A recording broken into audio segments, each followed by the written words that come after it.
I never thought a single sentence could tear through me like glass, but that night at dinner, my wife managed to do just that. We were sitting across from each other at our favorite Italian restaurant, the one where I proposed to her 4 years earlier. The same corner table, the same soft lighting, even the same song playing faintly in the background. Only this time, the air felt cold, sharp. I had just finished telling her about a promotion I'd been offered, a position I'd worked toward for years. I expected excitement, pride, maybe even a toast. But instead, she put down her fork, looked me straight in the eyes, and said, "You know, marrying you was a terrible mistake." For a moment, I thought I misheard her. My mind refused to process it. I watched her face, calm and emotionless, as if she hadn't just shattered something sacred. The waiter walked by, and I forced a smile so I wouldn't make a scene. I could feel my pulse pounding in my ears. I didn't say a word. I paid the bill, drove us home in silence, and when we stepped inside, I simply said, "Good night, Claire," and went to sleep on the couch. That night, I didn't cry. I didn't yell. But something in me broke, and something else woke up. The next morning, I made her coffee, just like always. She looked surprised, maybe even guilty, but I acted as if nothing had happened. That was day one of my quiet payback. I left early for work and didn't call or text her once. Normally, I'd send her messages throughout the day. Funny memes, updates, reminders that I loved her. But that day, I gave her silence. When I came home, I greeted her politely, ate the dinner she made, and went my study. She tried to make small talk, but I kept my answers short. By the second day, the silence started getting to her. She followed me into the kitchen in the morning and said, "Mark, can we talk about the other night?" I looked up from my mug, calm as ever. "Of course," I said, "but I'm late for work. Tonight, maybe." That night, I didn't come home until midnight.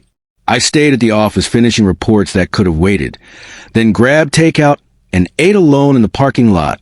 When I got home, she was waiting, arms crossed, eyes red. "Where were you?" she asked, voice cracking slightly.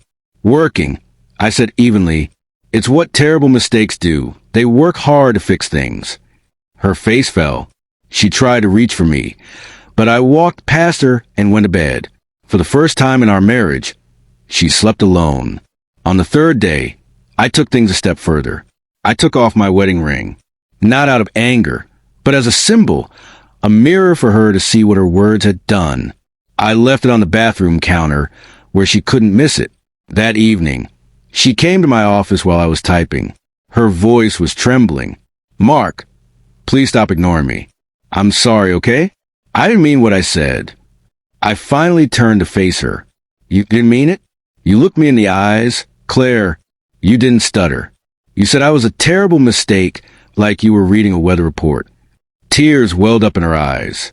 "I was angry," she whispered. "You were talking about work again, and I felt invisible. I've been feeling like that for months, and I said something horrible. I was wrong. I'm so sorry." For a long time, I just looked at her. This was the woman I'd built a life with. The woman I'd stayed up with on cold nights, comforting when her anxiety flared. The woman I'd promised forever to. And yet, in one careless moment, she'd reduced everything we'd built to a mistake. I stood and walked past her into the living room. "You know," I said slowly, "I thought love was built on trust and kindness. But now, I realize it can be destroyed by a few words." She followed me, sobbing quietly. "Please, Mark, I'll do anything. Just talk to me." 3 days ago, I said, "You tore me down in front of strangers. Tonight, I want you to sit with that feeling, the silence, the distance. That's what it feels like to be treated like a mistake." She sank onto the couch, head in her hands, whispering apologies between sobs. And for the first time since that night, I let the emotion in. I sat across from her, watching her crumble under the weight of her own words. Then something shifted. I didn't feel victory. I felt tired. Revenge had seemed satisfying in theory. But in reality, it just reminded me of how much I still loved her and how much she had hurt me. I sat beside her, my voice low. "Claire, I don't need you to beg. I just needed you to understand. Words can't be unsaid. You can't take them back with tears. She looked up, her face streaked with tears. Then what can I do? I took a deep breath. Be honest with me. Why did you say it? She hesitated, then whispered, because I was scared. Scared you'd outgrow me. You've been so focused on your career that I felt like I didn't matter anymore. I said the worst thing I could think of because I wanted to hurt you before you forgot me. Her honesty cut deeper than her insult ever did. I closed my eyes for a long moment. Claire, I never stopped seeing you. Every late night at work was for us, for our future.